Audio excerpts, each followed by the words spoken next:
So, where we are geopolitically is that the world is rebalancing, but especially what has happened is Asia's rise.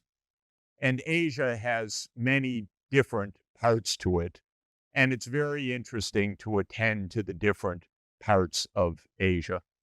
And I won't do a long excursus about this, except to say that it's such a fascinating story because, of course, Asia is about 60% of the world population, so it's a lot of human history.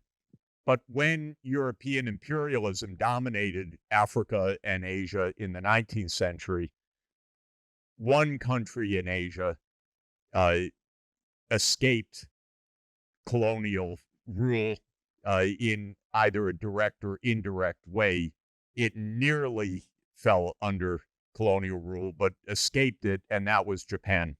And it's a fascinating story, but Japan reacted to the arrival of American imperialism, actually, with the U.S. Navy showing up in Tokyo Bay in the 1850s by having a decisive, I call it a capitalist revolution, in 1868 called the Meiji Restoration. And they said, we got to get our act together. Otherwise, we're going to fall under the sway of these Western barbarians. And they did get their act together in the most remarkable way. And one of the things they did, which is one of my favorite stories of economic history, is they didn't have the internet then. Connectivity was weak. So they established a commission in 1868 to tour the world to find out what were the best practices of the most powerful countries, called the Iwakura Commission. And it went off to the world and came back with 18 volumes of observations about Europe and the United States and what to do. And they made radical reforms in the early 1870s, and that propelled the first industrialization of Asia. And they got so good at it that by 1895, they became an imperial power. So it was something in the mindset. It's actually also an incredible story. In 1894, Japan invaded China, and a Chinese diplomat said to his Japanese counterpart, "Why are you invading us? We're being attacked by the barbarians from the West, and you're attacking us." And the Japanese diplomat responded, "Oh, sorry, we have joined their club." Uh, that's a literal quotation from a wonderful book by Ezra Vogel about China and Japan facing history. And the Japanese became Western imperialists, wannabes, and invaded China repeatedly up until 1945 and colonized Taiwan and Korea and so forth. Anyway, back to our current events. This Asia dynamism started with Japan. Japan then became the imperial power of East Asia. It launched World War II in Asia, of course. And it was, they were absolutely brutal, by the way, stunningly brutal, with 10 to 20 million Chinese dying during World War II, a story very few people know, and I certainly did not know in detail until reading a wonderful book this year by a Harvard professor named Rana Mitter called The Forgotten Ally, about what happened to China during World War II and how completely devastating that war was. But in any event, after World War II, Japan almost immediately recovered within a 15-year period because the United States rebuilt Japan with a lot of Japanese effort, of course, but rebuilt Japan to be a bulwark against communism in East Asia. So the U.S. gave an extra hand. So that started the Asian recovery after World War II. Then came all the countries that followed Japan's example, how to grow rapidly, because Japan invented a rapid growth strategy, first in the 1870s, and then they did it again after World War II. And it's a mix of state and market. It is state-guided market growth. And if it sounds familiar in China, it's because China learned it from Japan. Actually, China learned it truly from Singapore, which had learned it from Japan. So first came Japanese growth, then came the so-called Asian tigers, Taiwan, Korea, Singapore, and Hong Kong.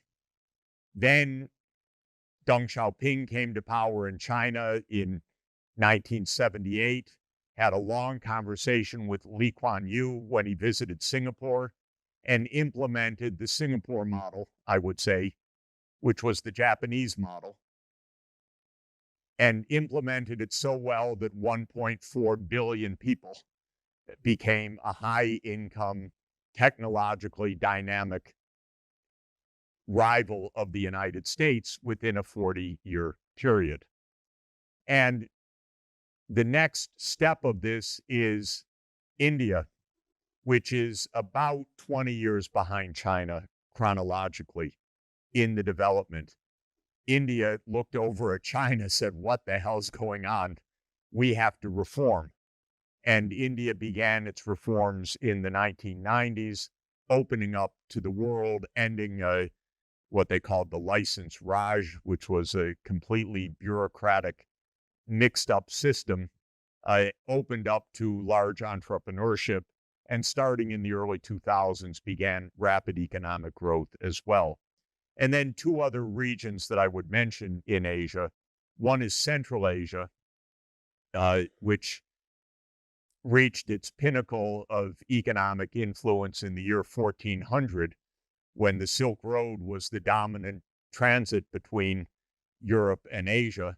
But after Vasco da Gama, the great cities of Central Asia, Samarkand, Bukhara, and others fell into museum status in a way, because their role in East-West trade was ended by the Suez Canal and by the Cape of Good Hope first, and then the Suez Canal in the late 19th century. But now Central Asia is saying we're back again because overland transport is actually quite efficient and much faster than the sea routes, and China's really good at fast rail. And so Central Asia is also experiencing a proto-boom, I would say, as the East-West connector. So this is still to be formed and to be solidified, but the so-called five stands of Central Asia, Turkmenistan, Tajikistan, Uzbekistan, Kazakhstan, and Kyrgyzstan are in the middle between Europe and Asia and are regaining their historic ancient role as a land bridge between East and West, and that's propelling a lot of growth. And then the last major region of Asia to mention, of course, is the Middle East and especially the oil-rich Gulf.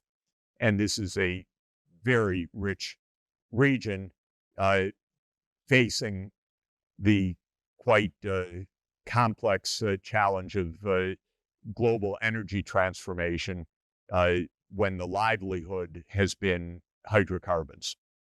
But it's a rich part of the world, obviously, the entire Gulf region.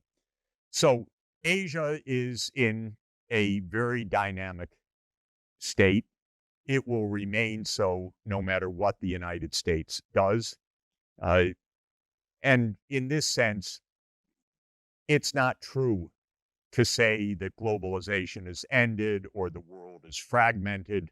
There was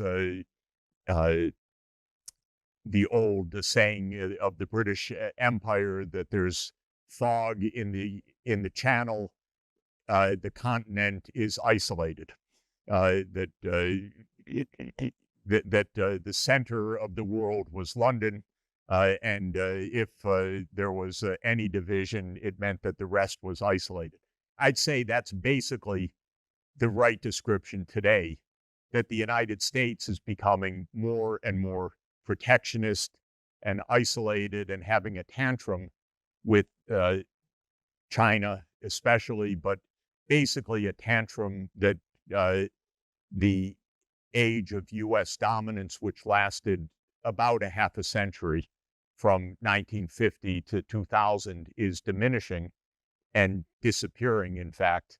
And the idea that this means the end of globalization is completely wrong, because Asia by itself is 60% of the world population. Africa right now is 18% of the world population.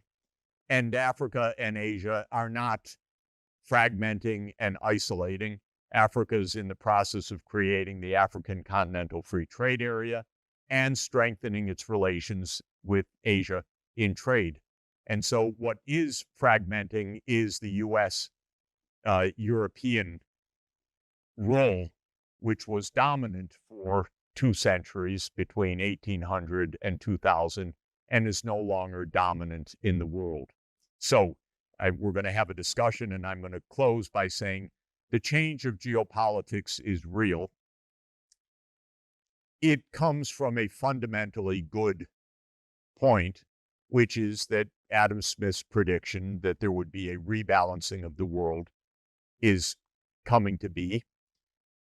The fragmentation is mainly the U.S. and Europe really having an existential crisis. You could call it a neurotic breakdown from the fact that several hundred years of dominance is coming to an end. And this is very hard to grapple with because the mindsets are very deep. And they're deep in Europe and the U.S. And anyway, everything the U.S. knows about bad behavior it learned from the British, who were our tutors all along and taught everything about imperial behavior to the United States. We're just kids on the block compared to Britain in this regard. But this part of this age is coming to an end.